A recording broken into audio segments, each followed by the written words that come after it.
Get ready, because today I've got 3 tips that'll help you plan out your trilogies. By the way, my name is Brandon McNulty. I'm the author of Bad Parts, also the author of Entry Wounds, and welcome to my writing channel. A couple of my subscribers requested a video on the topic of writing a series, and one of them specifically requested a video on the topic of trilogies, and I thought we'd talk about that today.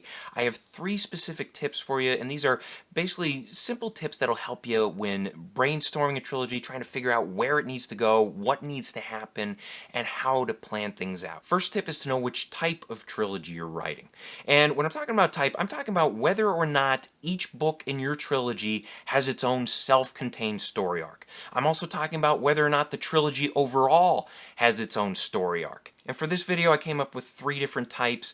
You'll see a lot of different names out there for them on the internet. I came up with 3 simple names that we're going to work with today. The first type is the Stand Together trilogy, then we have the Standalone trilogy, and then finally we have the One Book in 3 Volumes trilogy. But we'll start with the first one, the Stand Together trilogy. This is the most common one. This is probably the reason why you clicked on this video. Most writers want to write this one, but it contains 3 separate books, and each book has its own self-contained story.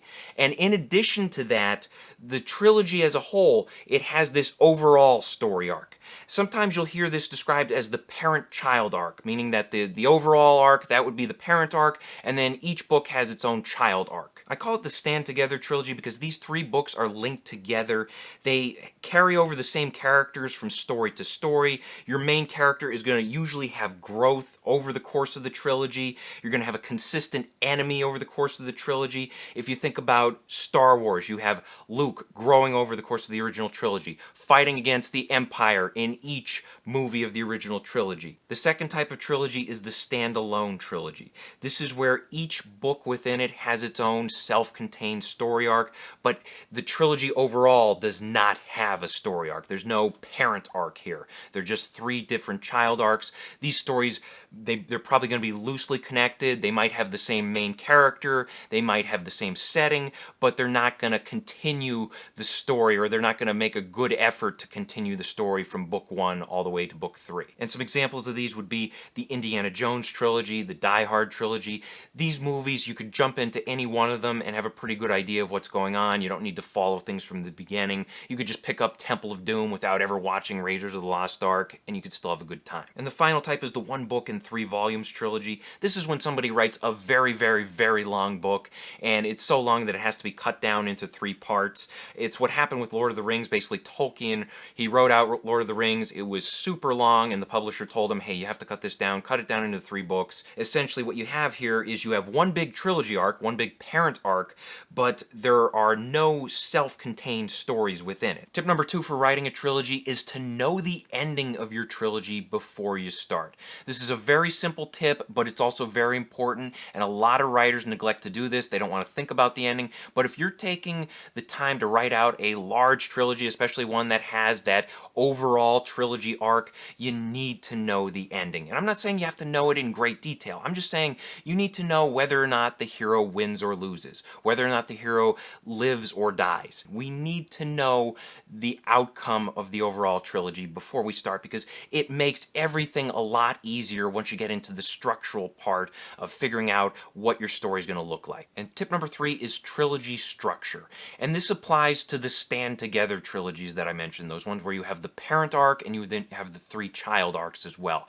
And the thing is, with trilogy structure, it's a lot easier than you think, because if you understand how the structure of a basic story works, beginning, middle, and end, Act 1, Act 2, Act 3. If you understand that, the same idea applies to a trilogy. Just because you're expanding the scope, that doesn't mean that you have to change up the structure here. Now let me show you what I mean by this. I talk about 3-act structure on the channel from time to time. Basically, Act 1 is the first 25% of your story. This is where you introduce the characters, you show us what the main conflict is, you give us some world building, you set us off on the journey. And then Act 2 is the middle 50% of your story. This is where your character faces new challenges, they start to grow as a person, and then eventually you reach Act 3, which is the final 25%.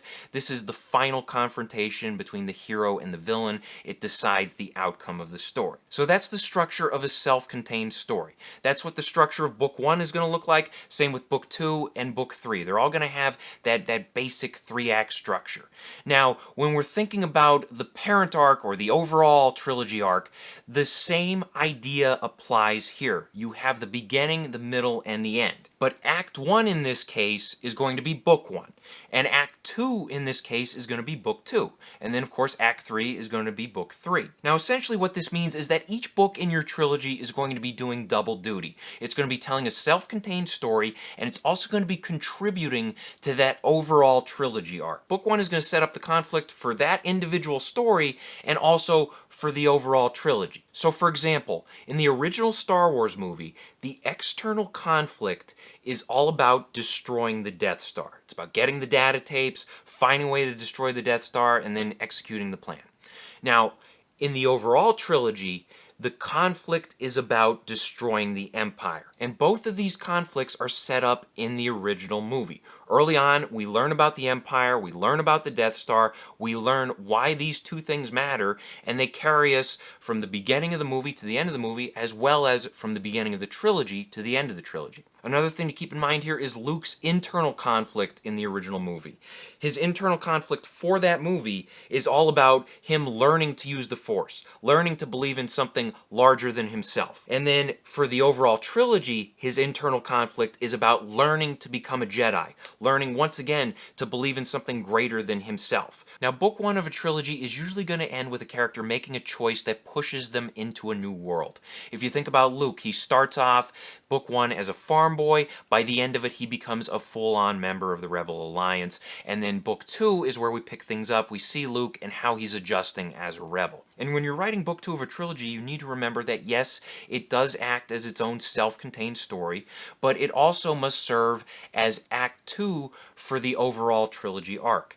And some key things to keep in mind here, when you are writing book 2, the midpoint of book 2 is also the midpoint for the overall trilogy. And this is very important.